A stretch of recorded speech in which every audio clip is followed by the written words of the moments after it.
Modern India की पहली class है, एक तरह की इंट्रोडक्शनरी क्लास है ये, ठीक है, जिसमें हम पढ़ेंगे नेशनलिज्म क्या होता है। तो मॉडर्न इंडिया तो भरा ही नेशनलिज्म से है सारा, ठीक है जी।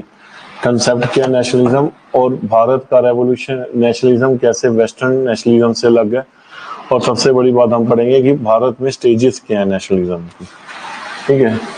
बस 5 मिनट में शुरू करते हैं, ऑनलाइन बच्चे रहने को।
नहीं, क्रैश कोर्स है, क्रैश कोर्स मैंने पढ़ाना है मॉडर्न इंडिया का, बाकी वो पूरा कोर्स देख लेंगे।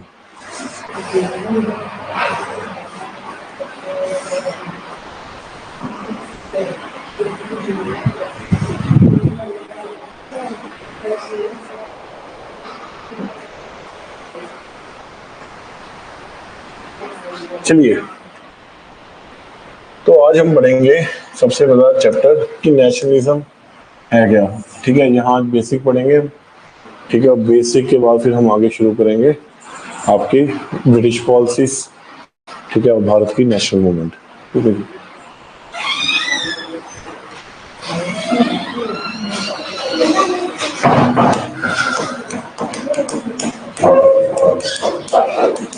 चलिए, नेशनलिज्म क्या होता है, कोई बता सकता है नेशनलिज्म क्या चीज है? देखिए, एक देश के, फॉर एग्जांपल भारत देश, ठीक है, एक देश के किसी भी कंट्री के, फॉर एग्जांपल इंडिया ही है, ठीक है, जितने भी लोग हैं उनमें ब्रदरहुड की बॉन्डेज है, ठीक है। रिलीजन, कास्ट, रीजन, इन फैक्टर्स, ये फैक्टर्स जो हैं वो खत्म हो जाए और एक ब्रदरहुड की बॉन्डेज आ जाए किसी भी कंट्री के लोगों के बीच में, तो उस कंसेप्ट को आप क्या कहते हैं? नेशनलिज्म, ठीक है।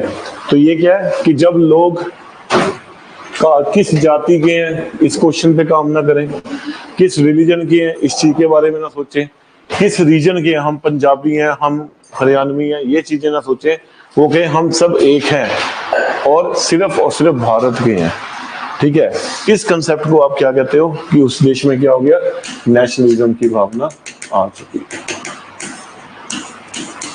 ठीक है, तो ये जो कौमी एकता है, जिसको आप ये भी कह सकते हो कौमी एकता, तो कौमी एकता क्या है, जब हम कौमी एकता की बात करते हैं तो सिर्फ हम नेशन की बात करते हैं।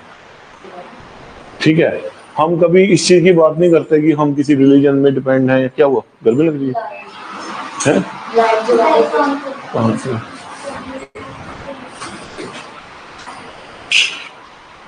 ये ना सुन,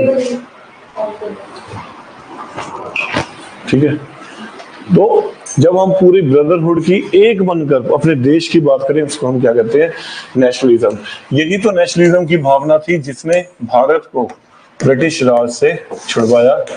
ठीक है, अंग्रेजी शासन को हमने निकाला और भारत में आजादी पाई। अगर ये भावना ना होती, अगर हम रिलीजन कास्ट फ्रीडम में लड़ रहे होते आपस में, तो ब्रिटिश शासन 200 साल और आगे जाना था। और उनकी हम पॉलिसीज पढ़ेंगे ना, जब उनकी पॉलिसी शुरू से ही रही है डिवाइड एंड रूल, बस जितना ये लड़ेंगे उतना ज्यादा हम रूल करेंगे। ठीक है, आगे चलिए। जो नेशनलिज्म का कंसेप्ट वेस्ट में है और इंडिया में है, बेसिक डेफिनेशन तो इनकी सेम है। ठीक है, पर नेशनलिज्म वेस्ट में आया क्यों? रीजन जो है वो इंडिया के नेशनलिज्म से थोड़ा अलग है। भारत में नेशनलिज्म के आने के कुछ और फैक्टर्स हैं, वहां पर नेशनलिज्म के आने के कुछ और फैक्टर्स हैं। कैसे? जब हम वेस्टर्न वर्ल्ड की बात करें, ठीक है, जब हम वर्ल्ड हिस्ट्री पढ़ेंगे, हम वहां पर एक चैप्टर पढ़ेंगे फ्यूडलिज्म। ठीक है, तो आप मोटे मोटे तौर पे लेके चलो, जो भारत में जमींदारी सिस्टम थी वो वहां पर क्या थी, फ्यूडलिज्म। ठीक है, जो राजा था अपने बड़े बड़े फ्यूडल लॉर्ड्स को अपॉइंट करता था, वो कौन थे, इनके ऑफिसर्स थे। ठीक है, उनको गवर्नर बना देता था, वहां पर जमीनें उनको देता था। ठीक है, वो क्या करते थे, किसानों से खेती करवाते थे, जो रेवेन्यू आता था राजा को दे देते थे। ठीक है, तो फ्यूडलिज्म एक अत्याचारी व्यवस्था थी और उसके खिलाफ वहां पर क्या हुआ, कुछ रोष प्रकट हुआ। किसान जो थे, क्योंकि उनका एक्सप्लॉयटेशन करते रहे लोग, ठीक है, तो उनको इन पे गुस्सा आया कि आप हमसे जमीनें छीनते हो, हम पे ज्यादा टैक्सेस लगाते हो। ठीक है, तो उस रोष के कारण क्या हुआ, आहिस्ता आहिस्ता वहां पर नेशनलिज्म की भावना आनी शुरू हो गई। ठीक है, लोग एक होने लग पड़े कि भैया हमने इस फैक्टर को यहाँ से बाहर निकालना। जब लोग एक हुए, आहिस्ता आहिस्ता क्या हुआ, जो फ्यूडलिज्म था वो कैपिटलिज्म में बढ़ गया। फ्यूडलिज्म ने किस चीज का रूप धारण कर लिया, कैपिटलिज्म का। अब वहां पर कैपिटलिस्ट क्लास आने लग पड़ी। अब कैपिटलिस्ट क्लास कैसे, जैसे अंडानी अंबानी, ठीक है ना, ऐसी क्लास भारत में तो नहीं थी, वहां पर तो बहुत पहले से आ चुकी थी। ठीक है जी, और ये जो कैपिटलिस्ट क्लास थी, ये सिर्फ और सिर्फ किस लिए काम करती थी, प्रॉफिट के लिए। ना केवल अपने प्रॉफिट के लिए, बकायदा अपने देश के भी प्रॉफिट के लिए। कहां पर आई थी, यूरोप में, इंग्लैंड में। तो वो कहते थे पैसा ना केवल हमने कमाना है, हमने रानी को भी देना, इंग्लैंड की पावर सुप्रीम रहे। तो ये बात आ जाना कि हमारा जो झंडा बुलंद रहे, पूरे दुनिया में हम राज करेंगे और इंग्लैंड का झंडा बुलंद करेंगे, ना केवल पैसा खुद कमाएंगे, अपने देश को भी देंगे। ठीक है, तो इस तरह से ये भावना वहां पर आनी शुरू हुई। तो वेस्टर्न जो नेशनलिज्म है वो रिजल्ट क्या है, फ्यूडलिज्म के खिलाफ रिएक्शन आया, कैपिटलिज्म हुआ, और कैपिटलिज्म ने अपने लिए भी प्रॉफिट कमाया और देश के लिए भी प्रॉफिट कमाया। ठीक है, अब यहीं से अंदाजा लगा सकते हैं, जो ईस्ट इंडिया कंपनी थी, जो भारत में आई थी ट्रेड करने, उसमें शेयर जो था क्वीन एलिजाबेथ का भी था, क्योंकि क्वीन एलिजाबेथ ने ही तो उसको ये परमिशन दी थी, रानी ने, कि आप जाओ भारत से जाके ट्रेड करो। अगर रानी परमिशन ही ना देती तो क्या वो भारत आते, नहीं आते। शेयर किसका था, क्वीन का भी था। तो नेचुरली बात है कि क्वीन का पैसा भी रखा उन्होंने, अपना पैसा भी कमाया, और जो टैक्सेस देते थे वो किससे खाते जाते थे, देश के खाते जाते थे, जिससे क्या हुआ, वो अमीर होने शुरू हुए और पूरे वर्ल्ड में उन्होंने इसको बना दिया। ठीक है, तो ये नेशनलिज्म की भावना वेस्ट में आई। दूसरी नेशनलिज्म की भावना कैसे आई वेस्ट में, ये क्लियर हो गया? चले आगे, समझ में नहीं आया? अब बताओ ना, समझ नहीं आया? क्या समझ नहीं आ रहा आपको?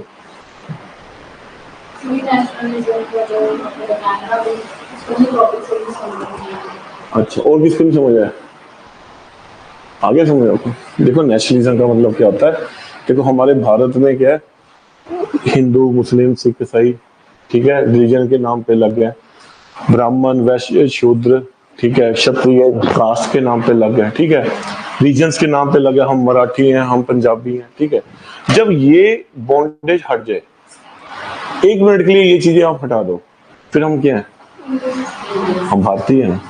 ये जो भावना है ब्रदरहुड की, कि चाहे हम किसी मर्जी जात के हों, किसी मर्जी रिलीजन के हो, पर हम एक नेशन के आदमी हैं, इस भावना को क्या कहते हैं? नेशनलिज्म। और नेशनलिज्म ही वो भावना है जिसने हमको आजादी दिलवाई।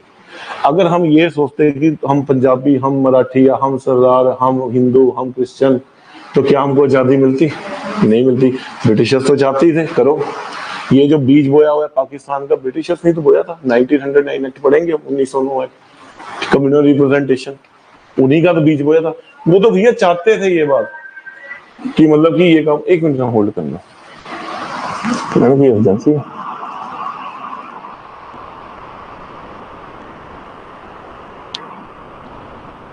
अच्छा, मैं क्लास कॉलेज में क्लास में आपको थोड़ी नहीं करते हैं, ठीक है, ठीक है जी। तो अगर हम ऐसे ही रहते तो क्या हमको आजादी मिलती? नहीं मिलती। मतलब कि अगर आपने आजादी लेनी थी तो आप इकट्ठे हुए ना।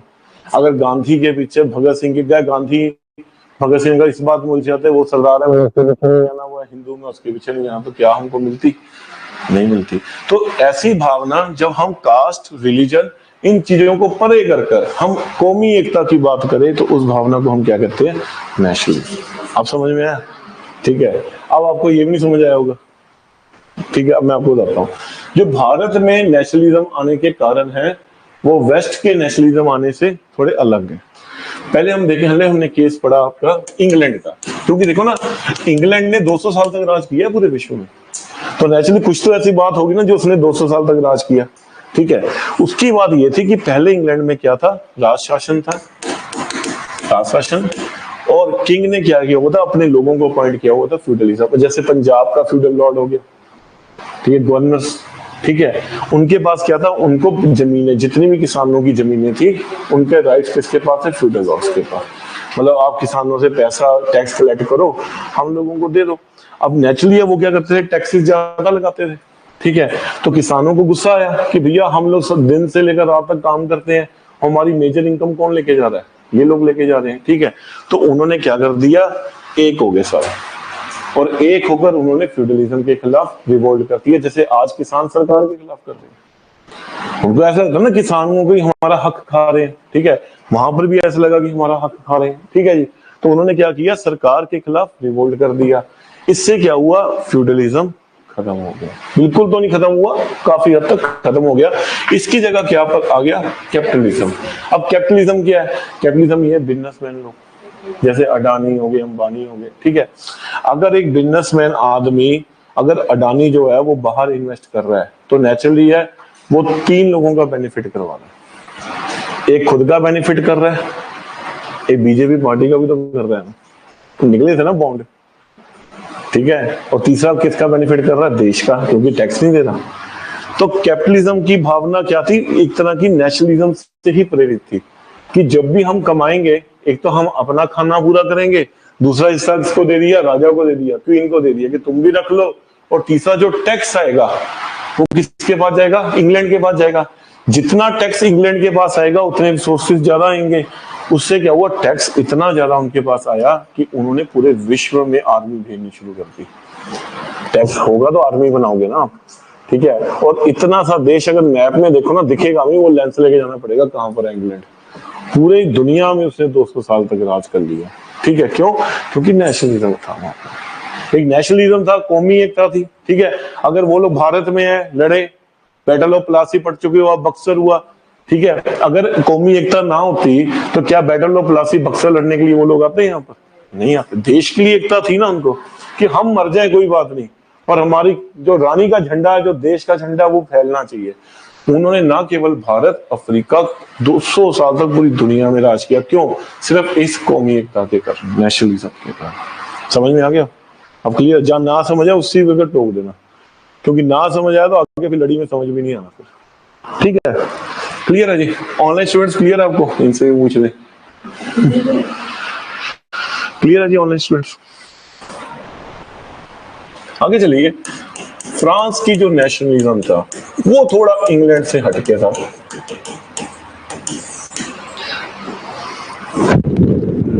फ्रांस का जो नेशनलिज्म था वो थोड़ा इंग्लैंड से हटके था। कैसे हटके था? हम फ्रेंच रेवोल्यूशन पढ़ेंगे, उसमें मैं आपको बताऊंगा। अब फ्रांस के राजा आए थे लुईस 15, लुईस 16।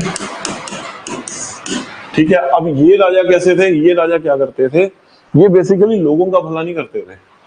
ठीक है, ये सिर्फ अपना ही भला करते थे। टैक्सेशन ज्यादा लगा दिए। ठीक है, 50% टैक्स लगा दिया लोगों के ऊपर।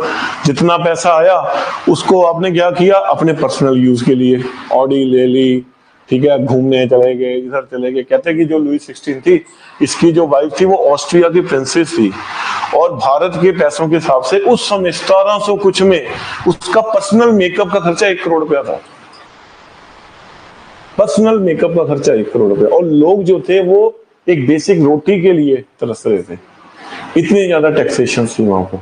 ठीक है, बस ऑस्ट्रिया की रानी है, ठीक है, कोई कुछ कह नहीं रहा। फिर क्या हुआ? लुईस 16, लुईस 15, इन्होंने क्या किया? बेफालतू में फ्रांस को वॉर में डाल दिया। कुछ जरूरत ही नहीं थी। आज इजराइल का जो राष्ट्रपति है उसके ऊपर कहीं ना कहीं रिवोल्ट हो रहा है ना, कि आपने, ठीक है वो हमारे बंदे लेके गए, आपने उन पे अटैक किया, ठीक है, तुम ईरान के साथ पंगे ले रहे हो, तुम सीरिया के साथ पंगे ले रहे हो, तुम लेबनान के साथ पंगे ले रहे हो, क्यों हम लोगों को वॉर में धकेल रहे हो? क्योंकि वॉर में धकेलने से क्या होता है? एक तो वहां पर लोगों का नुकसान होता है, और सबसे बड़ी बात, आपका महंगाई नहीं बढ़ती? बढ़ती है ना, महंगाई बढ़ी है ना, जब से वॉर चल रही है महंगाई बढ़ी है ना। तो वो लोग कहते हैं भैया क्यों हमको सुखी नहीं रहने दे रहे? ठीक है, तो अल्टीमेटली क्या हुआ? वहां पर सब लोग एक हो गए। उन्होंने ये नहीं देखा कौन कैथोलिक है, ठीक है, कौन प्रोटेस्टेंट है, क्योंकि क्रिश्चियनिटी में 2 लोग हैं, कैथोलिक और प्रोटेस्टेंट, सब एक हो गए और उन्होंने एक होकर इन राजाओं को निकाला। और यहीं से क्या हुआ था? वहां पर नेपोलियन का राइज हुआ था। नेपोलियन का राइज बेसिकली लोगों का राइज है। लोगों ने हटाया, उन्हें आदमी आ गया। ठीक है, उन लोगों ने ये तो नहीं देखा ना हम किस रीजन के हैं, हम किस क्रिश्चियनिटी के किस सेक्ट के हैं, वो एक हो गए। ठीक है, तो नेशनलिज्म जो फ्रांस का था वो बेसिकली किसके अगेंस्ट था? राजा के अगेंस्ट। नेशनलिज्म जो इंग्लैंड में था वो क्या था? वो फ्यूडल लॉर्ड्स के अगेंस्ट था। कंसेप्ट एक है पर चेंजिंग होगी, रीजंस में चेंजिंग होगी। ठीक है, अब जो नेशनलिज्म भारत का था वो इन दोनों से अलग था। इंडिया का जो नेशनलिज्म है वो इन दोनों से अलग है। कैसे?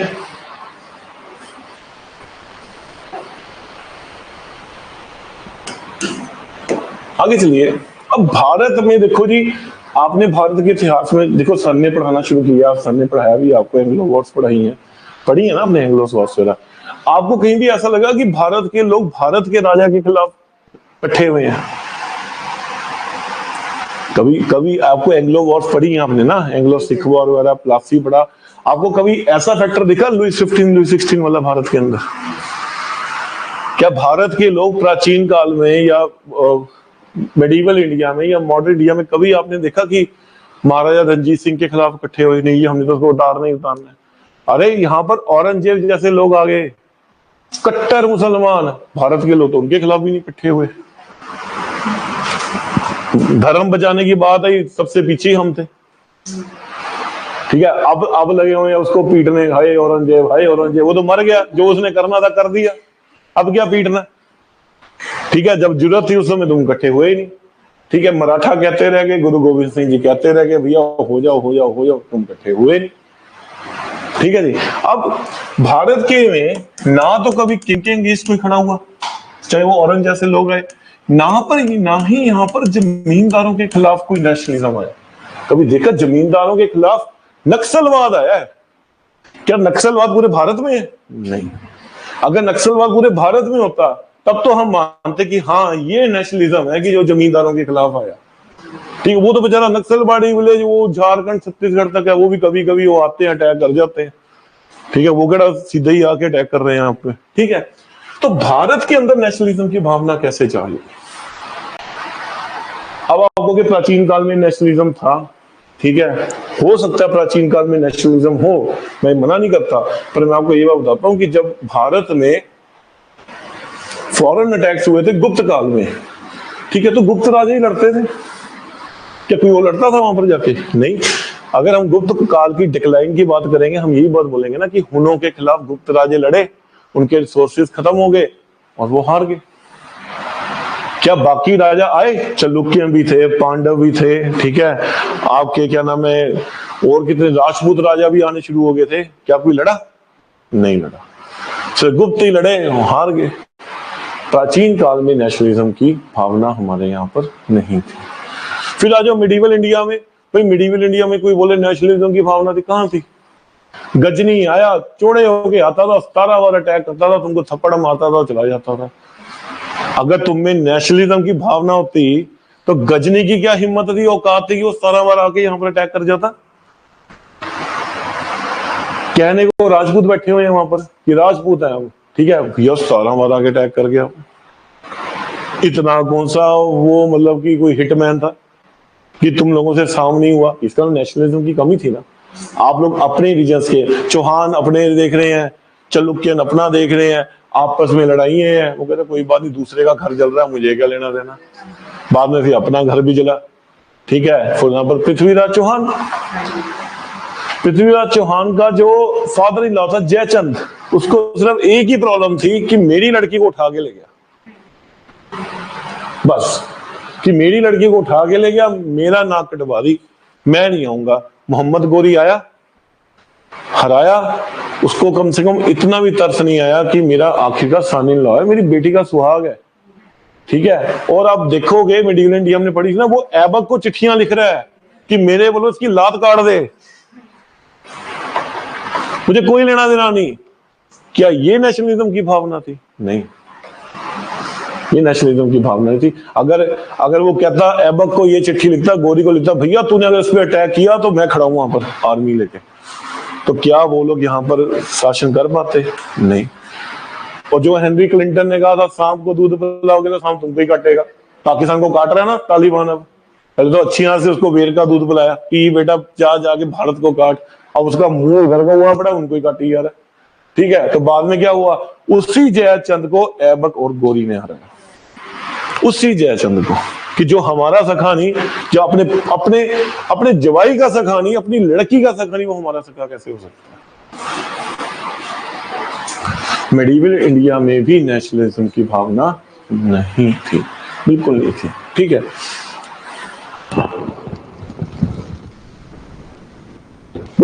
चाणक्य ने, यस, चाणक्य ने नेशनलिज्म की भावना कहा था कि आप अलेक्जेंडर आ रहा है उसके खिलाफ आ जाओ, आया कोई नहीं। आखिरकार तो चंद्रगुप्त मौर्य की लड़ाई लड़नी पड़ी ना उसके खिलाफ, ठीक है, आया तो कोई भी नहीं उसके पीछे, ठीक है। यही तो कारण है कि भारत को गुलामियां देखनी पड़ी हैं। फिर आओ आप मॉडर्न एज में, प्री मॉडर्न एज पढ़ी आपने, सर ने बैटल्स पढ़ाई है आपने, आप बता दो कि सिराजुद्दौला अकेला लड़ रहा है बैटल ऑफ प्लासी में, कौन से वहां पर लोग आके उसका साथ देंगे? बैटल ऑफ प्लासी बड़ी इंपॉर्टेंट बैटल है, पता कितने घंटे में खत्म होगी? 1 घंटे। दुनिया की सबसे शॉर्टेस्ट बैटल 1 घंटे में, कुछ नहीं किया उसने। लॉर्ड क्लाइव इतना इंटेलिजेंट था ना, उसने सिराजुद्दौला के बंदे पट दिए। तो जब सिराजुद्दौला गया वहां पर लड़ने के लिए, वो कहता चलो भी आगे इधर आओ, आधे उधर जाओ, आधे इधर जाओ, बाद में पता लगा सारे उधर हो गए, वो कल्ला ही बेचारा खड़ा हुआ वहां पर। 1 घंटे में उन्होंने बंगाल को जीत लिया, सिर्फ 1 घंटे के अंदर। पैसा बांटा, जिन लोगों ने पैसा लिया, क्या वो लोग जो थे वो बेसिकली देश के सच्चे थे? नहीं। क्या नेशनलिज्म की भावना थी? टीपू सुल्तान, इनकी मजाल थी टीपू सुल्तान को हरा देते, इनकी मजाल थी राजा रणजीत सिंह को हरा देते? ना जी ना,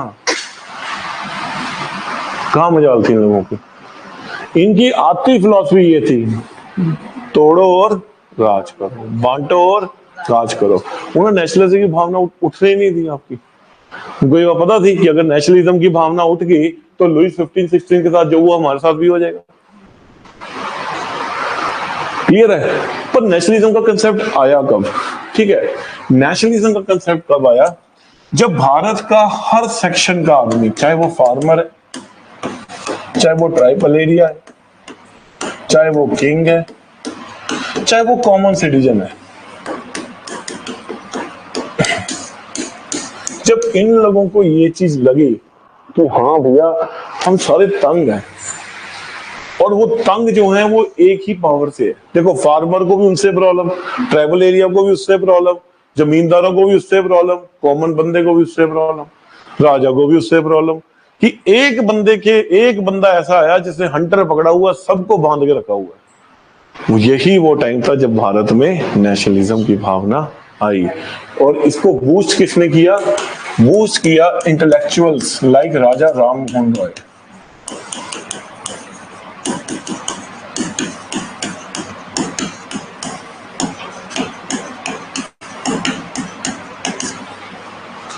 first modern man of India, पहला ऐसा आदमी जिसने वेस्टर्न एजुकेशन को पढ़ा। जब वेस्टर्न एजुकेशन को पढ़ा, वहां पर कंसेप्ट है लिबर्टी, इक्वालिटी, फ्रेटर्निटी। लिबर्टी मतलब आजादी, फ्रीडम, सबको एक, इक्वालिटी, फ्रेटर्निटी मतलब ब्रदरहुड। ठीक है, वो कहते पढ़ाते तो हमको लिबर्टी, इक्वालिटी, फ्रेटर्निटी है, हमको यहाँ पर बांध के रखा हुआ है इन लोगों ने। अगर लिबर्टी, जो तुम पढ़ा रहे हो ना, जो तुम सोच रहे हो, तुम्हारी बातें बहुत बड़ी बड़ी हैं, पर जमीन लेवल पे तुम वो कर नहीं रहे। ठीक है, आज इनसे पूछोगे ना, ये पता क्या बोलेगा? अमेरिका। Yes, America. अमेरिका कौन है? We are the messenger of peace. सारी दुनिया के पुआड़े तुम्हारे, ठीक है, but we are the messenger of peace. ऐसी बात ब्रिटेन करता था, we are the messenger of liberty, equality, fraternity. हमने कहां से लिया? फ्रांस से लिया। हम पूरे विश्व में इसको फैलाएंगे, सारी दुनिया को लड़ा लड़ा के तुमने काबू किया हुआ है। तो भारत के लोगों को पता लग गया कथनी और करनी में फर्क है। ठीक है, और यहां से क्या हुआ? भारत में नेशनलिज्म की भावना शुरू हुई। तो भारत की जो नेशनलिज्म है वो किसके अगेंस्ट आई? फॉरेन रूल के अगेंस्ट। कहीं पर राजा के अगेंस्ट आई, कहीं पर फ्यूडल लॉर्ड्स के अगेंस्ट आई। तो भारत में कब आई? फॉरेन रूल्स के अगेंस्ट आई। ठीक है, तो यहां पर बेसिक स्ट्रक्चर हुई है नेशनलिज्म का, पर रीजंस में फर्क है। ठीक है जी, समझ में आ गया आपको?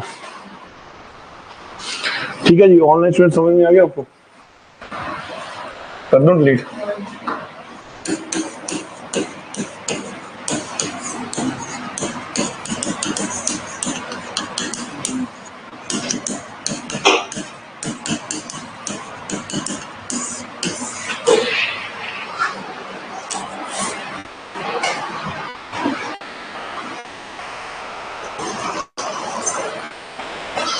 Faces of nationalism in India.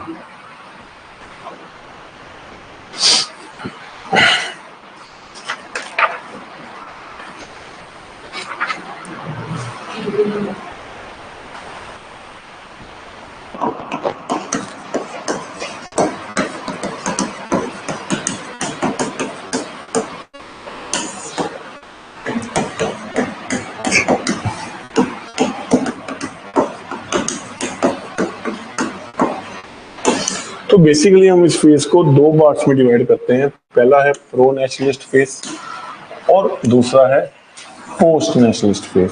ठीक है, तो पहले हम पढ़ेंगे प्रो नेशनलिस्ट फेज। अब प्रो नेशनलिस्ट फेज में क्या हुआ? प्रो नेशनलिस्ट फेज में अभी आपको कांग्रेस की फॉर्मेशन नहीं दिखेगी, आपको कोई महात्मा गांधी नहीं दिखेगा। ऐसा नहीं है कि महात्मा गांधी और कांग्रेस ने ही लड़ाई लड़ी, बाकियों ने कुछ किया नहीं किया। फार्मर्स ने भी किया, ट्राइबल एरिया के लोगों ने भी किया, ठीक है, सबने किया। जो राजा उठा के बाहर फेंक दिए गए थे उन लोगों ने भी किया। ठीक है, तो जो कांग्रेस से पहले, कांग्रेस की जो फॉर्मेशन हुई थी 1885 में, ठीक है, इसको आप कह सकते हो कि ये मॉडर्न नेशनलिज्म था। पर इससे पहले भी भारत में ब्रिटिश काल के खिलाफ बगावतें चल रही थी। वो बगावतें किसकी थी? पहला सिविल रिवोल्ट्स, दूसरा ट्राइबल रिवोल्ट्स, तीसरा फार्मर रिवोल्ट्स, और सबसे एंड 1857 का रिवोल्ट। क्या ये नेशनलिज्म नहीं था? ब्रिटिश वर्कर ने तो 1857 के रिवोल्ट को फर्स्ट वॉर ऑफ इंडिपेंडेंस तक कहा हुआ। हम इसके ऊपर करेंगे, अभी विश्लेषण करेंगे, हालांकि इसका चैप्टर पढ़ेंगे डिटेल में। ठीक है, इसके ऊपर पूरा विश्लेषण करेंगे। तो ये जो चीजें हुई थी, civil revolt, tribal revolt, farmer revolt, और सबसे बड़ी बात 1857 का रिवोल्ट, ये क्या किस फेस में आते हैं? ये प्रो नेशनलिज्म। ठीक है, और इसके बाद जब कांग्रेस की फॉर्मेशन होती है, जो कांग्रेस लड़ाई लड़ती है आजादी की, उसको किस में आता है? Post nationalism. ठीक है, आ तो इंट्रोडक्शनरी चैप्टर है, सैटरडे को हम शूट मारेंगे पूरा एकदम से, ठीक है ना। चलिए अब आ जाइए प्रो नेशनलिस्ट फेज।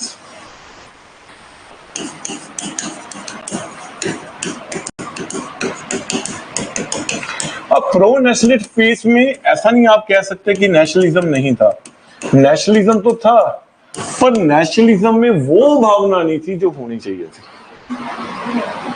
ठीक है, फॉर एग्जाम्पल फार्मर्स को प्रॉब्लम आई, फार्मर्स इकट्ठे हो गए, बाकी आराम से बैठे हुए हैं, कहते हैं उसके घर में आ गए, हम तो चिंगारियां देखे बैठ के। ठीक है, ट्राइबल एरियाज में प्रॉब्लम आई, वो इकट्ठे हुए, उन्होंने रिवोल्ट किया, हमको कुछ लेना देना नहीं। ठीक है, 1857 की क्रांति आई, नॉर्थ इंडिया सारा जल गया क्रांति के अंदर, साउथ इंडिया वाले बेले बैठे हुए। तो क्या आप इसको नेशनलिज्म कहोगे? नहीं, ये नेशनलिज्म नहीं है। ये क्या था? ये लोकल रिवोल्ट से, पर क्योंकि ये लोग इकट्ठे हो रहे थे ब्रिटिशर्स के खिलाफ, इसलिए हम कह सकते हैं कि नेशनलिज्म की शुरुआत हो चुकी थी, पर कंप्लीट नेशनलिज्म अभी नहीं आया। कंप्लीट नेशनलिज्म पता कब आया था? जब महात्मा गांधी कहते हैं करो नॉन कॉपरेशन मूवमेंट, तो सारा देश आ जाता था करने। ये होती है नेशनलिज्म की भावना। ये थोड़ा कि वो यूपी बिहार पंजाब में चल रहा है रिवोल्ट, बाकी सारे सुत्ते हुए हैं, वो कौन सी नेशनलिज्म की भावना है भाई?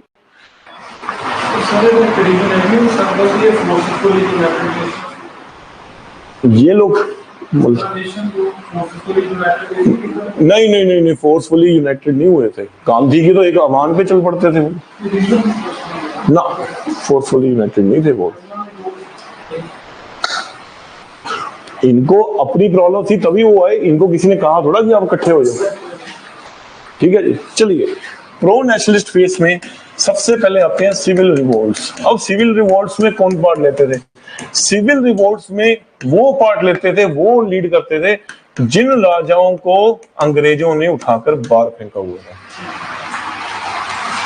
राजा थे, अंग्रेजों ने उनको बोला हमारी बात सुनो, हमारे अकॉर्डिंग चलो। वो राजा कहते थे हमने तो हमारी अकॉर्डिंग नहीं चलना। उन्होंने क्या किया? उन राज शासन से उनको हटाया और अपना डमी आदमी बैठा दिया कि जैसा हम कहेंगे आपको वैसे ही चलना पड़ेगा। ठीक है, तो ये बेसिकली ऐसे राजाओं ने रिवोल्ट किया क्योंकि उनका जो एम्पायर था वो छीन चुका था, और जो प्रजा थी वो उनके साथ थी, क्योंकि प्रजा के लिए लड़ रहे थे। तो ऐसे लोग जिनको उन्होंने उठा के बाहर फेंका, पर वो अपने प्रजा के लिए वापस लड़ना चाहते थे, वो किस में आए? King revolt. ठीक है, देखिए कौन कौन से रिवोल्ट इंपॉर्टेंट थे। इसमें पहला लिखिए दीवान विल्यू-थम्पी, सबसे इंपॉर्टेंट रिवोल्ट, इसका रिवोल्ट। ट्रेवेंकोर, केरला का राजा, ट्रेवेंकोर का राजा जो था उसका ये दीवान था। ठीक है, जो केरला के राजा को उन्होंने हटा दिया। ठीक है, वो तो बेचारा वाइन एंड विस्की में पड़ा रहा, पर इसके दीवान को ऐसा लगा कि यार जो हुआ गलत हुआ, मुझे राजा को उसका हक दिलवाना चाहिए, और इसने राजा के लिए एक रिवोल्ट शुरू किया जिसको क्या बोला गया? दीवान विल्यू-थम्पी रिवोल्ट। और ब्रिटिशर्स की क्रूरता देखो, इसको चौक में टांग के फांसी दे दी थी उन्होंने कि तुम्हारी हिम्मत कैसे हुई कि अंग्रेजी शासन के खिलाफ तुमने रिवोल्ट कर दी, एक छोटा सा वजीर होके।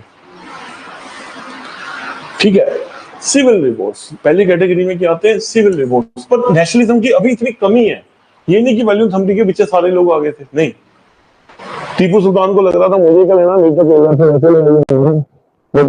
तो ठीक है, तो ये कोई नेशनलिस्ट रिवोल्ट नहीं है। ठीक है जी, आगे चलिए। दूसरे टाइप के रिवोल्ट कौन से थे? Tribal revolts. अब ट्राइबल रिवोल्ट्स ज्यादा कहां पर हुए हैं? वेस्ट बंगाल में हो गया, झारखंड में हो गया, आपका ये बिहार का साइड हो गया, छत्तीसगढ़ का साइड हो गया, ठीक है, आपका महाराष्ट्र के साइड में हो गया। तो लोकलाइज रिवोल्ट है। ट्राइब कौन सा पूरे देश में बैठी है? लोकलाइज है ये लोग। ठीक है, ट्राइबों ने इसका क्यों रिवोल्ट किया? क्योंकि अंग्रेजों की जो भैया हंगर थी वो खत्म हो नहीं रही थी। वो तो चाहते थे कि हमको रिसोर्सेज मिले, ठीक है। तो उन्होंने क्या किया, ब्रिटिशर्स चले गए इन इलाकों में जिनको हमने क्या बोला, ट्राइबल इलाके।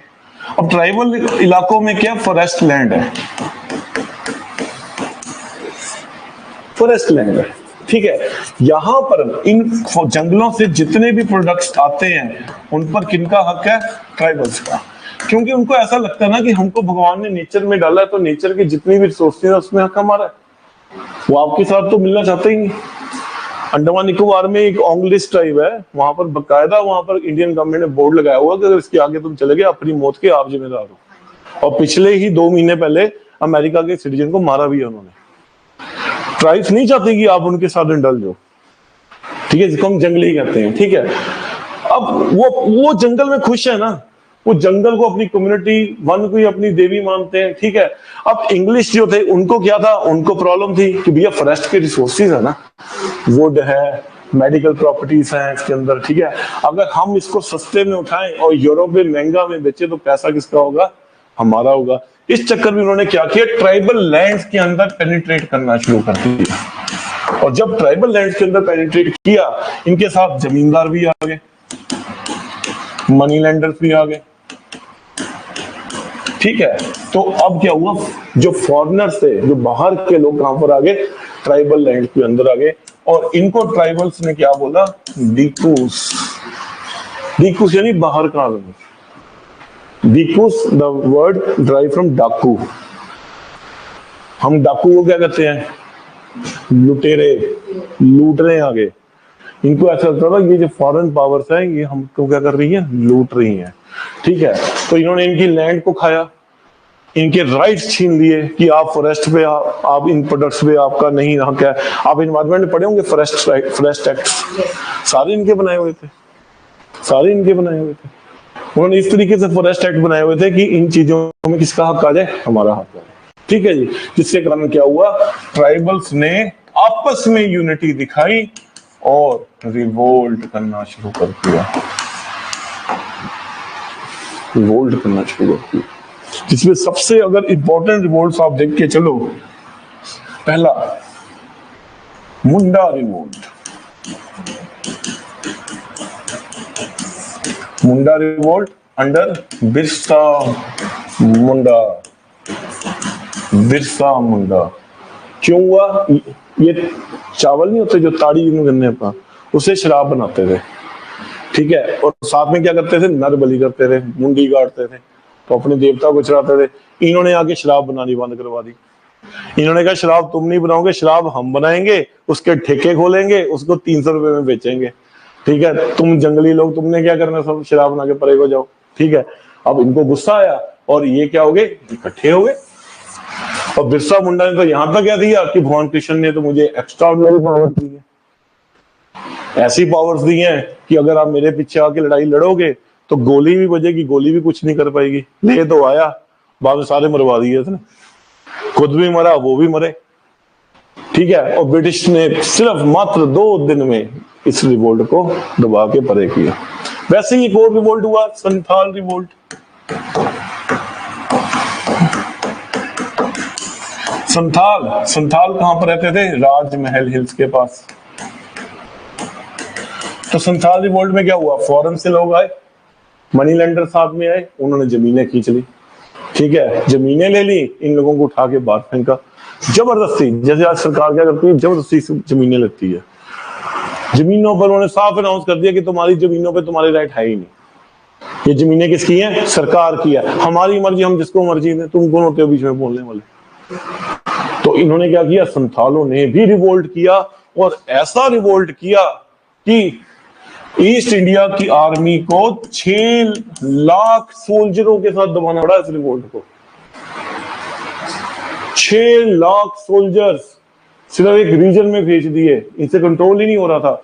और बाद में तंग आकर एक संथाल लैंड तक बनाना पड़ा उनका अलग, भैया कि तुम यहीं आके बैठ जाओ, हम तुमको तंग नहीं करेंगे, हाथ जोड़े। और संथालों का लीडर कौन था, सिद्धू और कानू।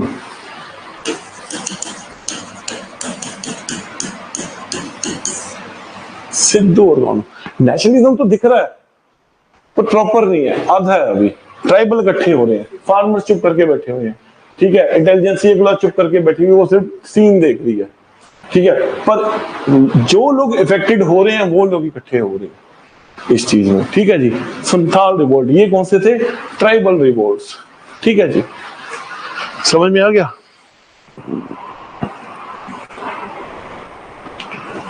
ऑनलाइन स्टूडेंट समझ में आ गया? तीसरे कैटेगरी के जो रिवोल्ट हुए वो कौन से थे? Farmers revolt. हालांकि इसको हम डिटेल पढ़ेंगे, आज तो इंट्रोडक्शनरी लेक्चर है, ठीक है, अभी तो क्रैश कोर्स के हिसाब से चलना है, उसके बाद फिर डिटेल पढ़ेंगे इसको, ठीक है जी। तीसरे कौन से थे? Farmers revolt. चलिए ऑनलाइन स्टूडेंट समझ में आ गया? बताइए, चले आगे फिर।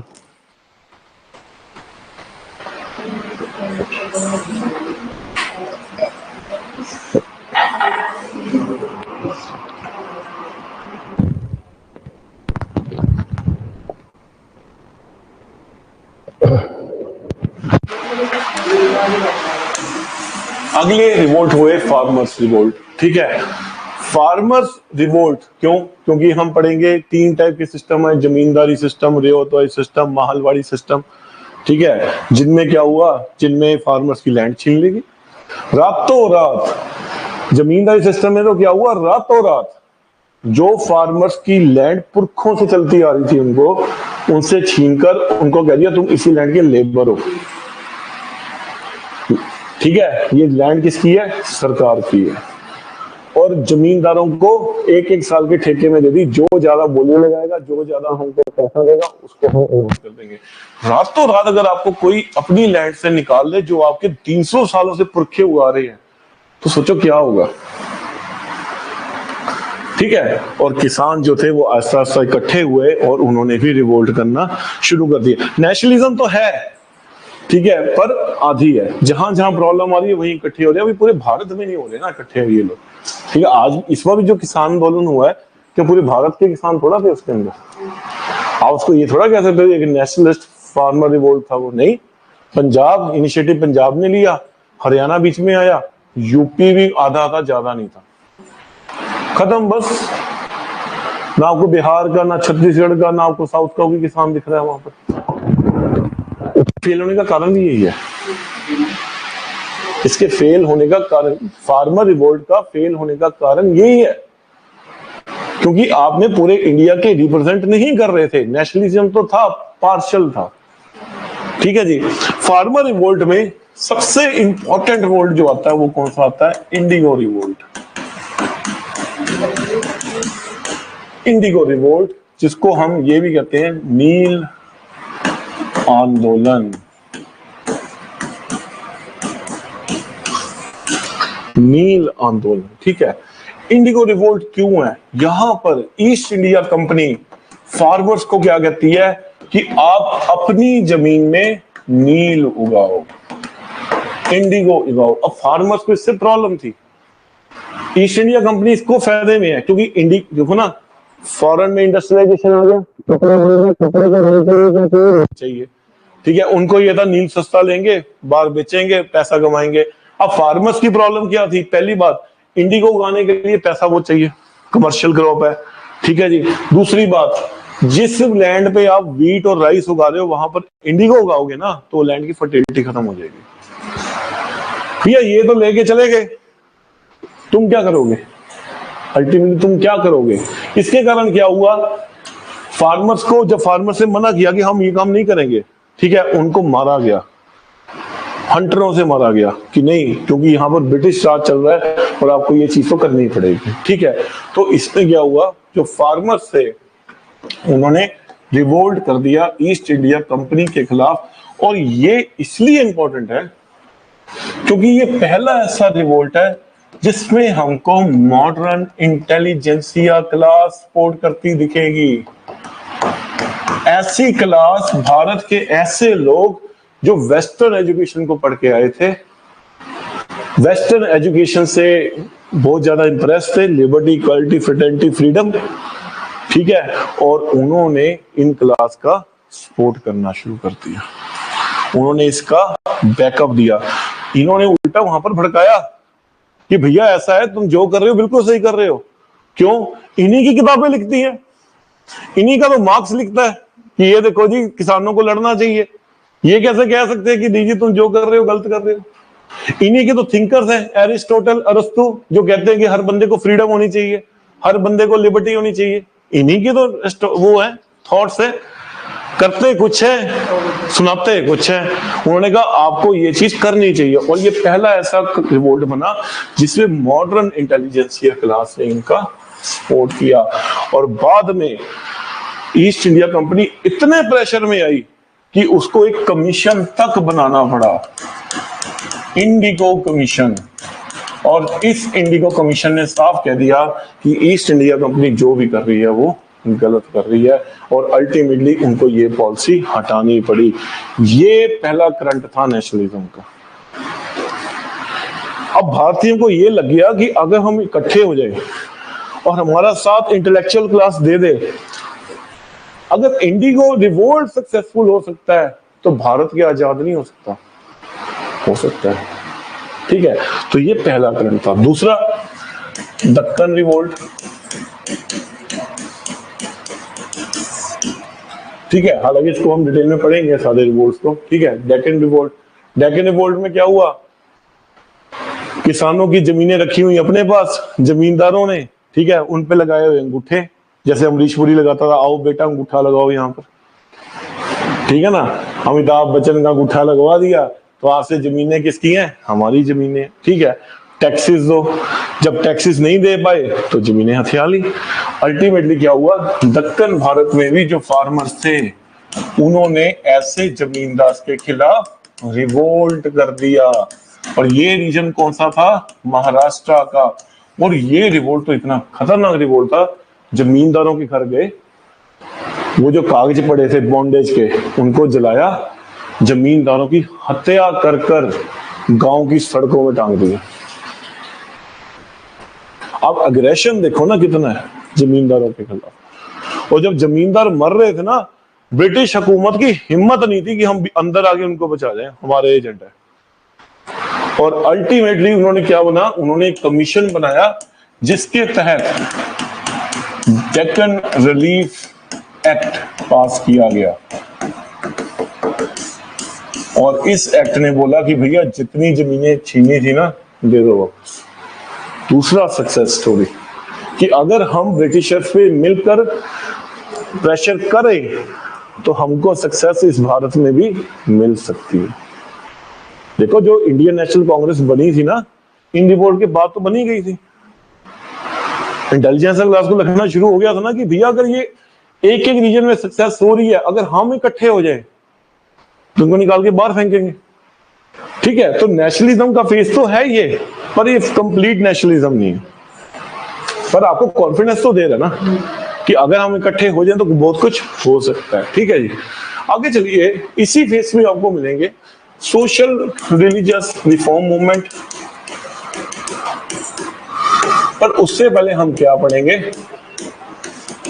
सबसे इंपॉर्टेंट, द रिवोल्ट ऑफ 1857। देखो ना, ये रिवोल्ट सक्सेसफुल हो रहे हैं। और इन रिवोल्टों के बाद क्या हो गया? Revolt of 1857। मिला ना कॉन्फिडेंस उनको वहां से कि अगर छत्तीसगढ़ सक्सेसफुल हो सकता है, महाराष्ट्र सक्सेसफुल हो सकता है, उड़ीसा हो सकता है, अगर हम इकट्ठे हो जाए तो हम क्यों नहीं हो सकते भाई? ठीक है, तभी तो वीडी सावरकर ने इसको क्या बोला था?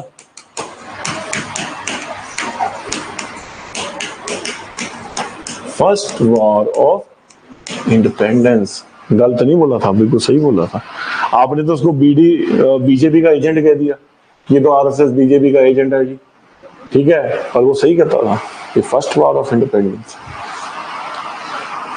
चाहे नॉर्थ इंडिया आपस में लड़ा, इकट्ठा हुआ तो सही।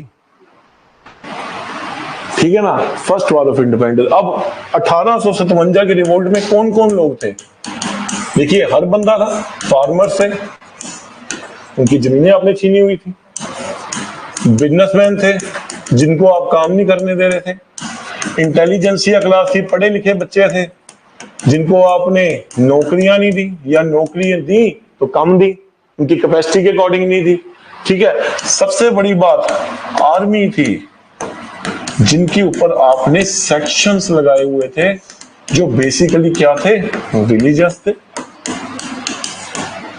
कैसे? आप लेके आगे वो कार्टेज, रॉयल इनफील्ड कार्टेज, अब उसमें क्या करना है, इस तरह से बुलेट को तोड़ना है, डालना और चलाना है। अब मुसलमान कहते हैं इसमें सुअर का मांस है, हिंदू कहते हैं इसमें गऊ का मांस है। आपने उनके रिलीजन के साथ खिलवाड़ किया और रिजल्ट क्या हुआ, मंगल पांडे ने एक ठोक दिया। मंगल पांडे को फांसी हुई, वो बात कहां चलेगी, मेरठ चलेगी। मेरठ से रिवोल्ट शुरू हुआ और रिवोल्ट आस्ता आस्ता कहां चला गया, दिल्ली चला गया। दिल्ली में बहादुर शाह जाफर बैठे हुए थे और बहादुर शाह जाफर को क्या बोला, बाबा जी उठो, भारत के राजा बनो। कि वो तो बेचारा हुक्का भी रहा था, गडर गडर गडर से हुक्का, उसका हुक्का लिया परे को। अब तुम राजा को कहता मेरे में इतनी हिम्मत ही नहीं है, कहता तू बस पुतली बन के बैठ जा, बाकी काम हम कर लेंगे। यह आंदोलन है ना, आंदोलन में एक राजा तो होना चाहिए ना। अगर हम इस दूसरी पार्टी को हरा रहे हैं तो हम भी तो अपना किंग सिलेक्ट करेंगे ना। चेस की गेम है ना, जब चेस की गेम में किंग ही चला गया, क्या करोगे लड़के, सिपाही को थोड़ा किंग बनाओगे। तो आपको एक किंग तो चाहिए था, उन्होंने कहा चलो यही बैठा है इसी को उठा लो, ठीक है। आप उस सबसे बड़ी बात देखो, 1857 के रिवोल्ट की सबसे इंपॉर्टेंट बात, रानी और झांसी भी लड़ रही थी, ठीक है। इसके बाद आपके मराठा भी लड़ रहे थे, क्योंकि जो कानपुर के पेशवा थे उनकी पेंशन बंद करके बैठे हुए थे ये लोग। हिंदू भी थे, सिख भी थे, सारे लीडर्स ने मिलकर घोषित किया कि हमारा राजा कौन है, बहादुर शाह जाफर। क्या ये नेशनलिज्म नहीं है? क्या मराठों ने एक बार बोली हम नहीं मानते, हम तो शिवाजी के पुत्र, हम तो अपने को मानते हैं, ये हिंदू देश है? किसने बोला हिंदू देश है उसको? क्या रानी झांसी ने ये बात बोली? नहीं। क्या सिखों ने ये बात बोली? नहीं। उन्होंने कहा ठीक है हमारा राजा एक है, पर क्योंकि हमको देश को आजादी चाहिए। क्यों ये फर्स्ट वॉर ऑफ इंडिपेंडेंस नहीं है? आ गई ना हमारी डेफिनेशन वहीं पर ही। रिलीजन छोड़ा, कास्ट छोड़ी, क्रीड छोड़ी, ऑक्यूपेशन छोड़ा, सिर्फ एक चीज के लिए लड़े, अब तो अंग्रेजों को बाहर निकालना है यहां से। First war of independence clear है जी। आगे चलिए। अंग्रेज बहुत सियाने हैं, अंग्रेज बहुत इंटेलिजेंट है।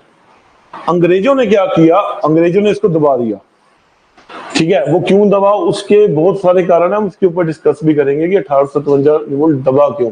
क्योंकि पंजाब का जो राजा था उसने पार्टिसिपेट नहीं किया, जो आपके पटियाला के शासन था पेप्सू का, उसने पार्टिसिपेट नहीं किया, उल्टा अंग्रेजों का साथ दिया दबाने को। आपके कपूरथला के जो राजा थे उन्होंने इसमें पार्टिसिपेट नहीं किया, हालांकि आह्वान बहुत किया गया था कि आप आओ, नहीं किया। कुछ राजाओं ने तो यहाँ पर अंग्रेजों के साथ मिलकर अपनी आर्मी भेज दी कि आप इन लोगों को दबा दो। और बाद में 1858 के एक्ट में वो पता क्या बोलेंगे, these are the mangroves of British empire. Mangroves पढ़ा हुआ ना, मैंग्रोव्स क्या है, जब समुद्र में तूफान आ जाए ना तो वो जो जंगल होते हैं ना मैंग्रोव्स, वो बचाते हैं हमको। वो कहते हैं भैया ये मैंग्रोव्स है हमारे। और 1858 के बाद देखो डलहौजी की पॉलिसी खत्म कर दी ना, डॉक्ट्राइन ऑफ लेप्सी की, पढ़ेंगे इसको हम भी। डॉक्ट्राइन ऑफ लेप्सी में उसने क्या बोला, उसका सीधा अटैक इस पे था, राजाओं पे था। भैया अगर बच्चा तुम्हारा अपना नहीं है, बायोलॉजिकल नहीं है, तुमने अडॉप्ट किया हुआ है, तो हमारी तरफ से वो हम नहीं मानते, तुम्हारा एम्पायर हमारा। रानी ने बोला डलहौजी फेंक इस पॉलिसी को, क्योंकि जिन लोगों के खिलाफ तो ये पॉलिसी चला रहा था, अगर ये लोग आज ना होते तो आज ब्रिटिश शासन भी ना होता। हमको आजादी 1857 में मिल जानी थी। मैं आपको बार बार ये बात कह रहा हूं कि ब्रिटिश वर्कर्स गलत नहीं कह रहा था, कुछ गद्दारों के घरों में जिन्होंने उन्हीं का साथ दे दिया। और 1858 के एक्ट जब हम पढ़ेंगे, उन लोगों की ताजपोशियां की गई थी, उनको जमीनें दी गई थी। बड़े बड़े जमींदार रसूखदार जो घूमते थे इनके पीछे यही थे। ऐसा नहीं है कि आप कहो कि भारत में टेररिज्म क्यों है, हमारे यहाँ पर गद्दार हैं जो पाकिस्तान को सपोर्ट कर रहे हैं, तभी ये टेररिज्म है, हमको आंख दिखा रहे हैं। उसको पता है अंदर गद्दार बैठे हुए हैं, ठीक है। ऐसी चीजें वहां पर थी। और जो ब्रिटिश थे उन्होंने बड़े बड़े प्यार से इस चीज को घुमाया। उन्होंने क्या बोला कि 1857 का जो रिवोल्ट है वो बेसिकली क्या है, एक्सप्लॉय रिवोल्ट ही है।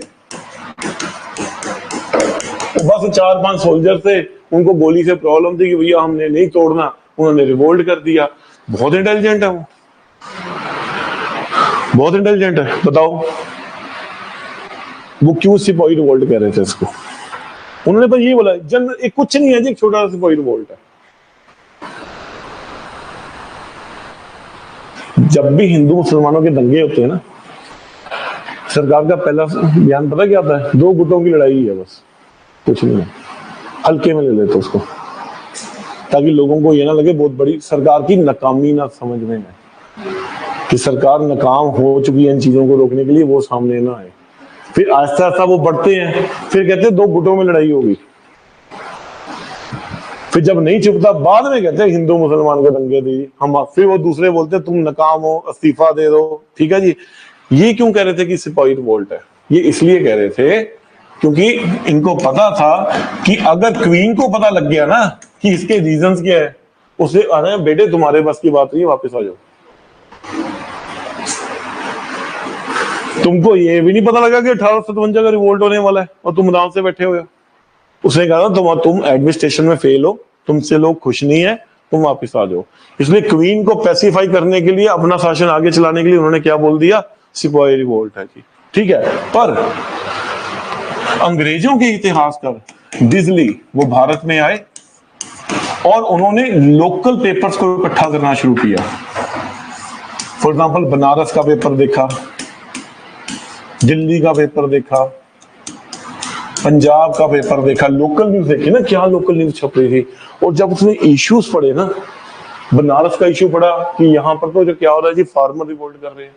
इसको पढ़ा दिल्ली को, यहाँ पर क्या हो रहा है, सोल्जर्स रिवोल्ट कर रहे हैं।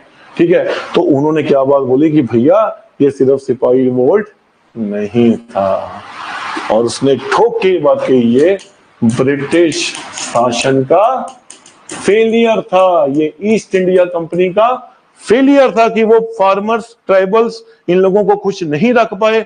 ये लोग इकट्ठे हुए और उन्होंने 1857 का रिवोल्ट कर दिया। Result 1858 act, east India company खत्म, और भारत का शासन किसके हाथ में चला गया? क्राउन। ये रीजन था कंपनी के खत्म होने का। हम ये पढ़ते ना कि हाँ जी 1858 में कंपनी खत्म होगी। भैया क्यों खत्म हुई? क्यों खत्म हुई? सुनो क्लास शाम में थोड़ी से करता बस, देखिए इसको।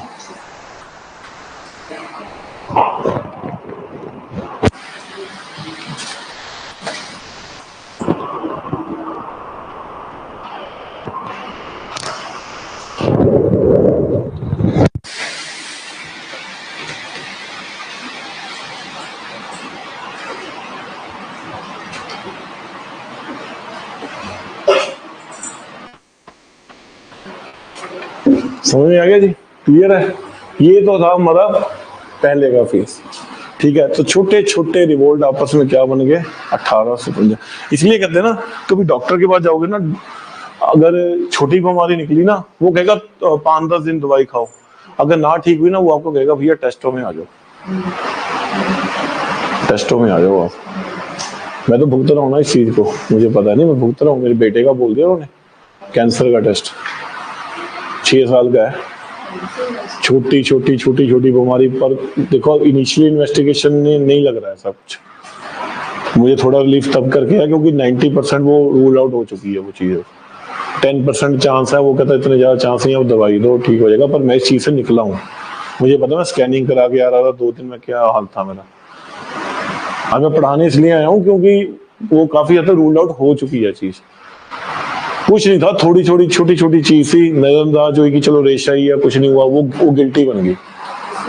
हाँ, वायरल अटैक हो गया, गिल्टी बन गई। तो भाई डॉक्टर को तो लगना ही है, वो तो कहेगा इन्वेस्टिगेशन करो। इसकी इन्वेस्टिगेशन की, उसमें नहीं निकला, चलो थोड़ा रिलीफ मिल गया। ठीक है। छोटी छोटी चीजें है ना, देखो सिविल रिवोल्ट, ब्रिटिश रिवोल्ट, छोटी छोटी ऐसे रिवोल्ट हुए और आपस में क्या हुआ? 1857 का रिवोल्ट हो गया। मतलब ये आपकी क्या, ये नेग्लेंसी है। और ये क्या बन गया, 1857 का रिपोर्ट। समझ में आया? देखिएगा,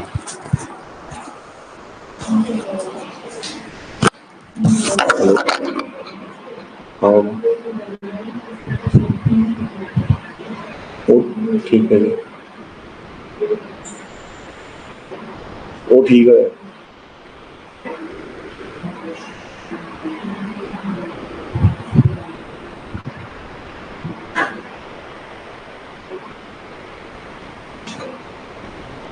चलो मेहनत लास्ट है, मैं तो करता हूँ, वैसे वो टेस्ट हो चुके हैं और नॉर्मल है।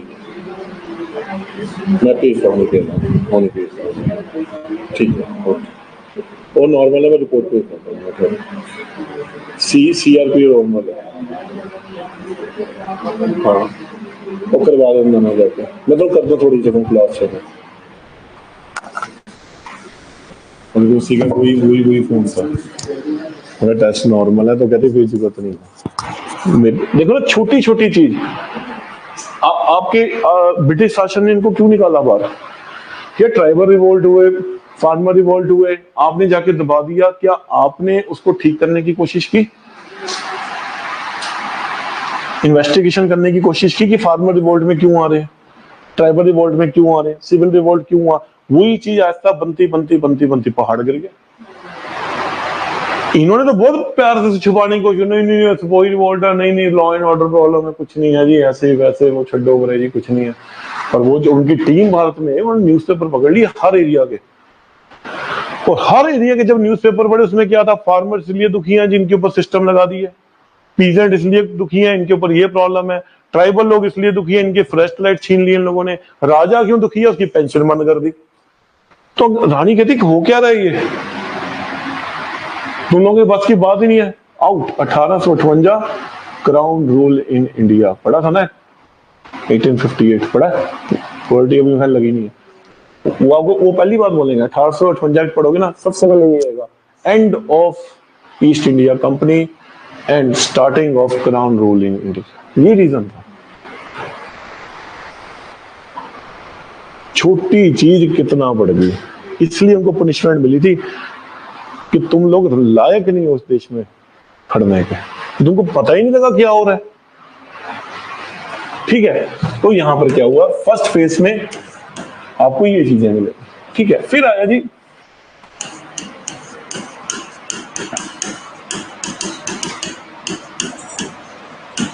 Post 1857 phase.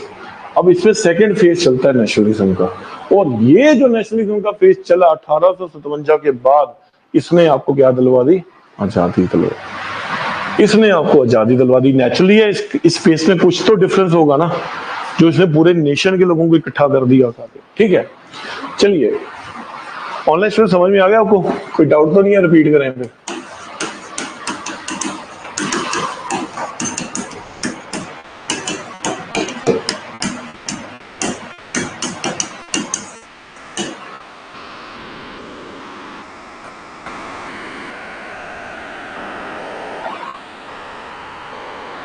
ऑनलाइन स्टूडेंट समझ में आ गया, चले आगे फिर।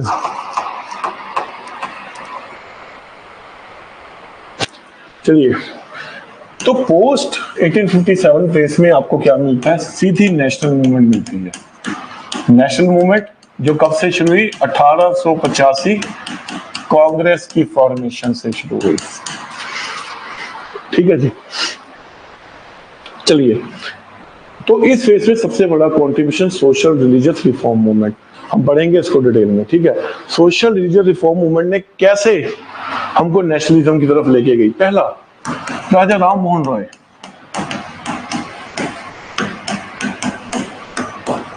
फर्स्ट मॉडर्न मैन, पढ़े उन्होंने वेस्टर्न लिटरेचर्स, अंग्रेजों को ठोक के कहते थे हमको गुलामी दी हुई है ना, ये देखो तुम्हारी बुक्स क्या करती है, लिबर्टी, हम लोगों से दुर्व्यवहार करते हो, ठीक है, हमको नेग्लेक्टेड समझते हो, इक्वालिटी, हम लोगों को तोड़ते हो, ठीक है, डिवाइड एंड रूल खेलते हो, फ्रेटर्निटी, ब्रदरहुड। भैया तुम्हारी करनी, कथनी और करनी में फर्क है, बोलते कुछ हो करते कुछ हो, ठीक है। इसलिए उन्होंने इनके खिलाफ एक झंडा ला दिया, ठीक है। पॉलिटिकल जागरण दिया लोगों को, क्या दिया? Political education. और भैया इकट्ठे हो जाओ। अब इकट्ठे क्यों, कैसे होंगे? ठीक है, तुम कास्टों में बटे हुए हो, रिलीजन में बटे हुए हो, हर चीज में बटे हुए हो। सबसे पहले आपके सोशल इश्यूज ही नहीं मुकते। तो पहला प्रहार सती खत्म,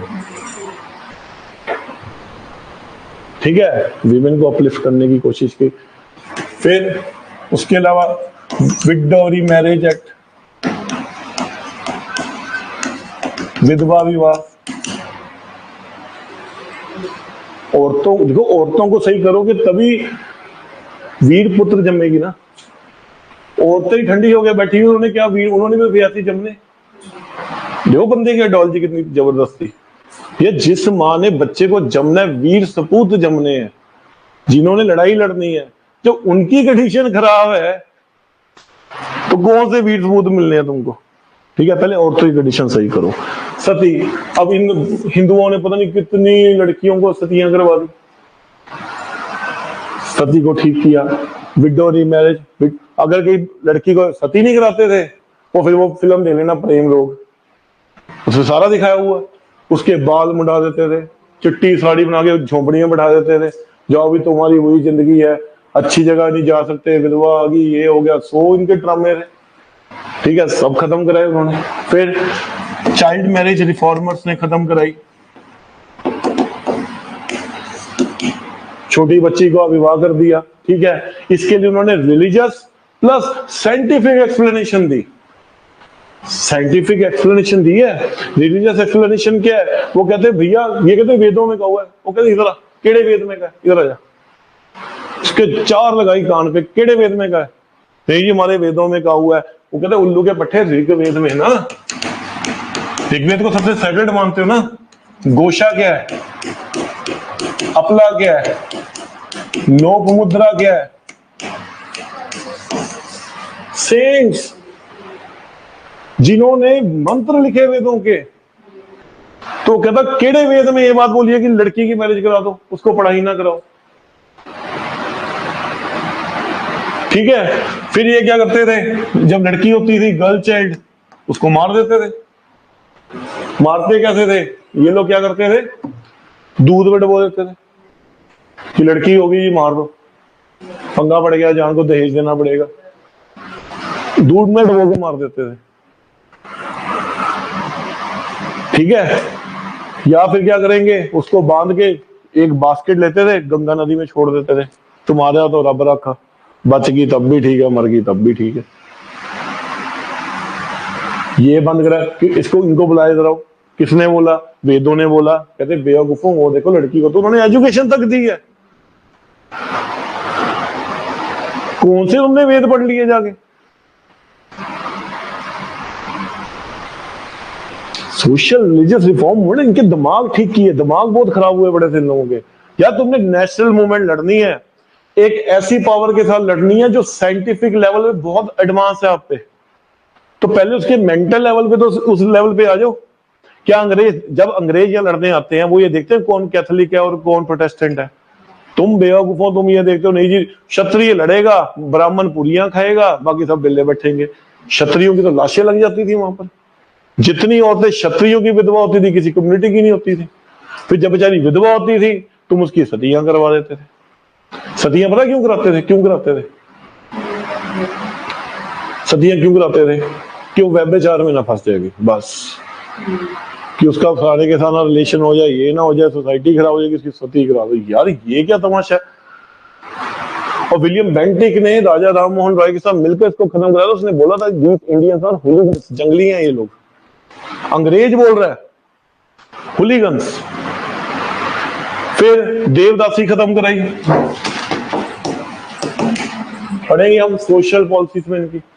देवदासी क्या, या तो बच्ची को मार दो, नहीं तो भैया बच्ची को देव को अर्पित कर दो। चलो जी, लड़कियों को मंदिर में दे दिया, ठीक है, पुजारी के बाद दे दिया, ठीक है। अब ये देवों की दासी, किसकी? देव की, भगवान की, कि तुम देव, मीरा की तरह देव की दासी बनो। और पुजारी अपनी दासी बना लेता था। जब ब्रिटिशर्स यहां पर आए, 30 बच्चे निकाले हुए, वो कहते हैं बेवकूफ है ये लोग। Then they abolish devadasi system. या जिस लड़की ने वीरों को जन्म देना, पहले उनको तो सुधार लो, इनके दिमाग ठीक किए पहले, फिर वो आए कास्ट सिस्टम में।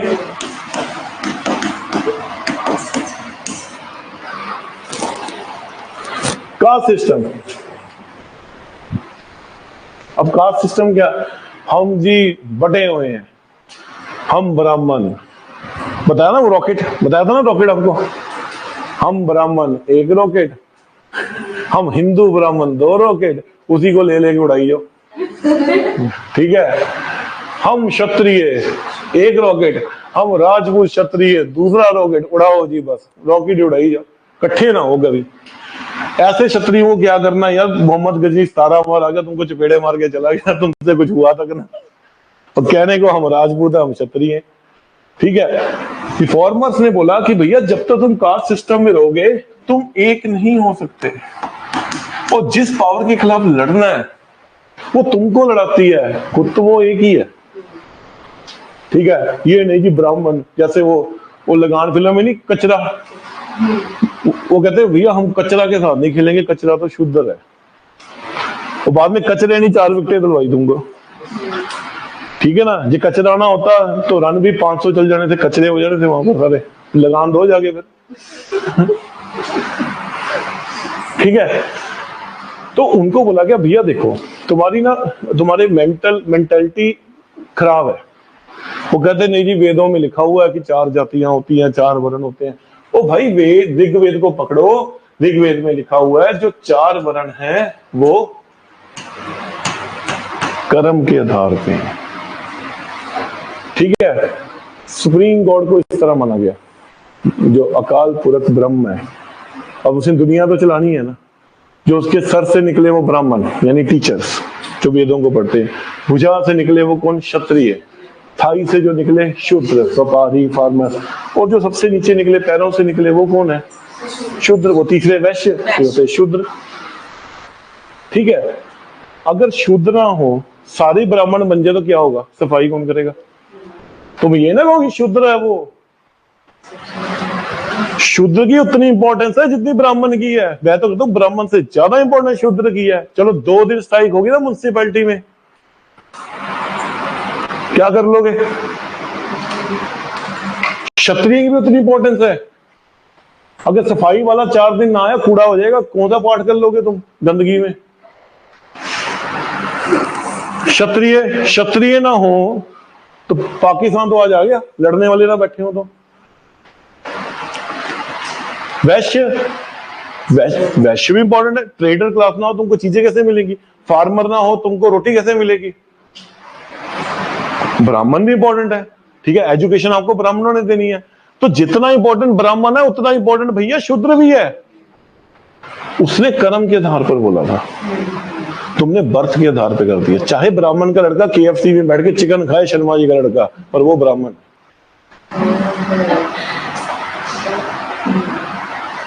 वो ब्राह्मण है।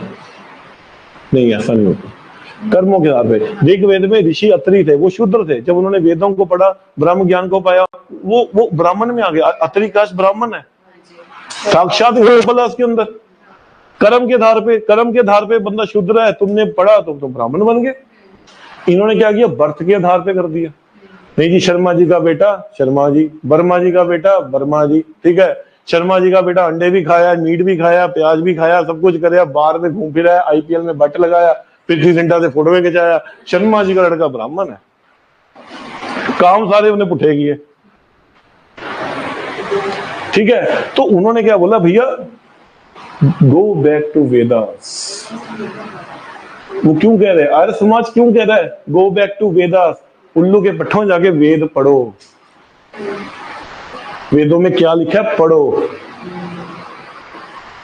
समझ गए ना। तब इनको समझ में आया कि सही बात है यार, ये तो हम पंगे में पड़ रहे हैं।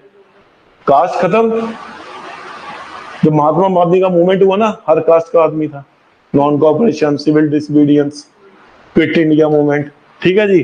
वहीं पर आप देखो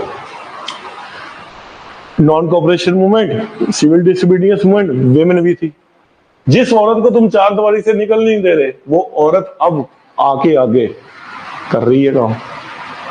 ठीक है, ये ऐसे नहीं, ये पता क्या है, मैं तो इन रिफॉर्मर्स को डॉक्टर्स कहता हूं, ये मेंटल लोगों के डॉक्टर से। इन्होंने इनके जो पेज ढीले थे ना, पहले पेज टाइट किए। हमने लड़ाई करनी है ब्रिटिश एम्पायर के साथ, पेज तुम्हारे ढीले, पहले पेज तो टाइट कर लो अपने। और यहीं से आपका ग्राउंड बना इंटेलिजेंसिया क्लास, जिसने वेस्टर्न कल्चर को पढ़ा, और अल्टीमेटली फॉर्मेशन हुई इंडियन नेशनल कांग्रेस की, जिसने इस मूवमेंट को आगे चलाया। और आखिर में हमको क्या मिली? आजादी मिली। ये अब ये मत सोचो कि आजादी बस यही महात्मा गांधी का नाम ही आजादी है। हमारी प्रॉब्लम क्या है? क्रिकेट में हम बस धोनी को पकड़ के बैठे हुए हैं कि वो वर्ल्ड कप में हमको धोनी ने जिता दिया। क्यों? अगर उस वर्ल्ड कप में गौतम गंभीर ना खेलता, विराट कोहली ना खेलता, युवराज सिंह को कैंसर था, वो तब भी खेल रहा था, तो क्या वो जीत जाते? ये हमारी प्रॉब्लम है भारत में। ठीक है, हम एक बंदे को पकड़ के बैठे हैं, वो महात्मा गांधी, महात्मा गांधी, हम मजबूरी का नाम महात्मा गांधी, नोट का नाम महात्मा गांधी। ठीक है यार, क्या इन बंदों ने तो तुमको इंटेलेक्चुअल लेवल पे सही किया पहले? क्या इन बंदों को कोई कंट्रीब्यूशन नहीं है? मतलब तुम जिस लेवल के तुम थे, क्या उस लेवल पे करके तुम ईस्ट इंडिया कंपनी ब्रिटिश शासन से लड़ लेते? एक बिल्डिंग बनती है ना, जो बिल्डिंग की जो नींव थी वो इन लोगों ने बनाई, तो तुम इनको भूल के बैठ गए। तो जो हमारा नेशनलिज्म है और नेशनल मूवमेंट है, ये नहीं है कि ये एक साथ ही नेशनलिज्म आ गया और हो गया। ये लंबा प्रोसेस है, ठीक है, चलता प्रोसेस है। हम कभी किसी एक बंदे को क्रेडिट नहीं दे सकते। जो भगत सिंह ने किया वो उसको भूल जाओगे, तुम भूल जाओगे। उसने एक किताब लिखी थी, वाई आई एम एथिस्ट, मैं एक नास्तिक क्यों हूं। भैया वो कहता है ये तो बेवकूफ है, ये तो कहते हैं भगवान करे हमको आजादी दिलवा दे। भगवान क्यों आजादी दिलवाएगा जब तुम ये आजादी लेने के लायक नहीं हो? गीता में भगवान ने ये थोड़ा बोला था कि अर्जुन चला मैं तेरे पीछे, मैं तेरा बाण चला दूंगा, तू आराम से बैठ पापड़ खा, बाकी काम मेरे, मैं ही चला दूंगा। ऐसे नहीं कहा था, लड़ना तुमने ही है। ठीक है, मैं तो तुमको रास्ता दे सकता हूँ। ये बंदे पता क्या थे? ये बंदे कहते नहीं अब तो नारायण आएंगे, हमको अंग्रेजों से आजादी दिलवाएंगे। नारायण 200 साल लाए, तुम 200 साल गुलाम हो गए। ठीक है, वाई आई एम एथिस्ट, मैं क्यों नहीं मानता रिलीजन को? क्योंकि जो आदमी रिलीजन को मानता है वो रिलीजन के सिर पे बैठ जाता है, कर्म करना भूल जाता है। गीता में 3 रास्ते बताए, भक्ति हम पढ़ेंगे ना, भक्ति में 3 रास्ते हैं। गीता में बोला गया पहला है भक्ति योग। भक्ति का मतलब ये नहीं है कि वो जगराते करो जय माता दी, सारे बंदे पर तंग कर दो वाले तो वाले की भक्ति चंगी, तुमने भक्ति कर ली। ठीक है, भक्ति का मतलब है समर्पण, कि ठीक है यार जो हो गया तुम्हारा ही, जैसा होगा, वो समर्पण भक्ति है। या तो भक्ति से मिल जाएगा। ठीक है, दूसरा ज्ञान योग, शंकराचार्य। ठीक है ना, उन्होंने कहा था ना ज्ञान से आपको मुक्ति मिल सकती है। हिंदू रिलीजन एक ऐसा रिलीजन है जो एक नास्तिक को भी साल्वेशन दे रहा है। भगवान ने क्या बोला? तुमने भक्ति नहीं करनी, तुमने ज्ञान भी नहीं करना। ऐसा बंदा कौन है? नास्तिक है। तब भी मुक्ति मिल जाएगी, अपना कर्म ठीक कर लो, सही कर्म कर लो, तब भी मुक्ति मिल जाएगी। ठीक है, ये बंदे कहते नहीं जी हमको तो नारायण आएंगे तभी हमको हटाएंगे, तभी हमको आजादी मिलेगी। मैं क्यों भगवान को नहीं मानता? जब तुम भगवान पे चले जाओगे ना, तो फिर तुम क्या करोगे? कर्म भूल जाओगे। कर्म तो करना पड़ेगा। ठीक है ना, तुम वहां पर जाके नारियल फोड़ो, आज तो मैं नारियल फोड़ूंगी, कल मेरा पेपर क्लियर हो गया तो 15 नारियल फोड़ूंगी। पेपर कभी नहीं क्लियर होना जब तक कर्म नहीं करोगे। ठीक है, तो बेसिकली क्या है, हमारा बेसिक स्ट्रक्चर ही खराब था। उस स्ट्रक्चर को किसने ठीक किया? इन लोगों ने किया। तो आप ये मत देखो, मैं आपको वही बात कर रहा हूँ कि चलो आज तो इंट्रोडक्शनरी लेक्चर रहा हमारा, अब हम शुरू करेंगे मॉडर्न इंडिया। आज चाहता था कि चलो एक सेटिंग बैठ जाए ना, पहले आधे बच्चे तो आराम से सर आप नहीं पढ़ाना आगे। आज हमारी सेटिंग बैठी, अब खुल के बात करेंगे इसके ऊपर। ठीक है, तो हमारा मोटो ये था कि प्लीज आप ये मत देखो कि नेशनलिज्म धोनी ने ही वर्ल्ड कप जिताया, नहीं, बहुत सेक्रीफाइस है उसके पीछे, बहुत सेक्रीफाइस है। अभी हम मॉडर्न इंडिया पढ़ेंगे, बहुत सेक्रीफाइस देखें। भगत सिंह का थोड़ा है, भगवती चरण वोरा थोड़ा, उन लोगों का सेक्रीफाइस। ठीक है, आप फ्यूचर हो इस देश के, ठीक है, आपकी रैशनैलिटी ऐसी नहीं होनी चाहिए कि नहीं जी एक ही आदमी मान ली सब कुछ है। जैसे अंधभक्त जय मोदी जी, हम तो 500 रुपए का पेट्रोल भरवाने को तैयार है, तो आप पढ़वा देंगे, पर मोदी जी ग्रेट है, ये अंधभक्ति है। ठीक है, गांधी ने ही हमको आजादी दिलाई, ये अंधभक्ति है। जो आपका इंटेलेक्चुअल लेवल पे सेट आउट किया ना कि आप आजादी के लिए लड़ पाओ, वो ये बंदे थे। जो आपको बूस्ट दिया लड़ने का, वो ट्राइबल थे, वो फार्मर थे, कि हाँ लड़कर भी बातें बनाई जा सकती हैं। ठीक है, भजन नहीं गाना कि कल की भगवान आएंगे, कल युग को हटाएंगे तभी कुछ होगा। ठीक है, ऐसे नहीं होता, करना ही पड़ेगा कुछ का। ठीक है, कितना टाइम हो गया? 1:30 बज गया। आज के लिए इतना ही। ठीक है, अब हम शनिवार से क्लास को प्रॉपर तरीके से अब शुरू करेंगे। ठीक है, इंट्रोडक्शनरी क्लास नेशनलिज्म मैंने आपको बता दिया। अब मोस्ट प्रॉब्ली 10 लेक्चर में मॉडर्न इंडिया खत्म करेंगे अपनी। ठीक है, उसके बाद जब डिटेल में आएंगे फिर देखते हैं, सर पढ़ाते हैं, मैं पढ़ाता हूँ, फिर हम डिटेल में पढ़ेंगे। अभी हम पीसीएस के हिसाब से, पीसीएस के ऊपर आने वाला है। ठीक है, पीसीएस के हिसाब से आपकी मॉडर्न इंडिया में खत्म करूंगा आपकी। ठीक है जी, थैंक यू। ऑनलाइन स्टूडेंट समझ आ गया? कोई प्रॉब्लम तो नहीं है?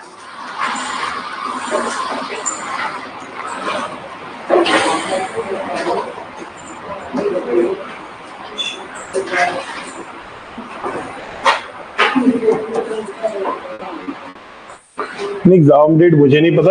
अच्छा मेरी बात सुनो कि आप ना अपनी तैयारी लेके चलो। आईएएस का पेपर कब है? मई में? मई में या तो पेपर अप्रैल में हो जाएगा या पेपर जून में होगा। मई में तो होने नहीं वाला।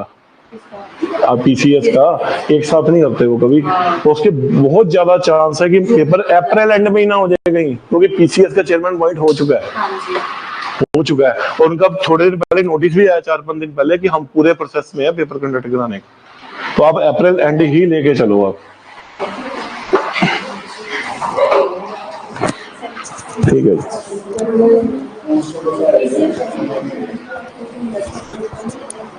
ठीक है,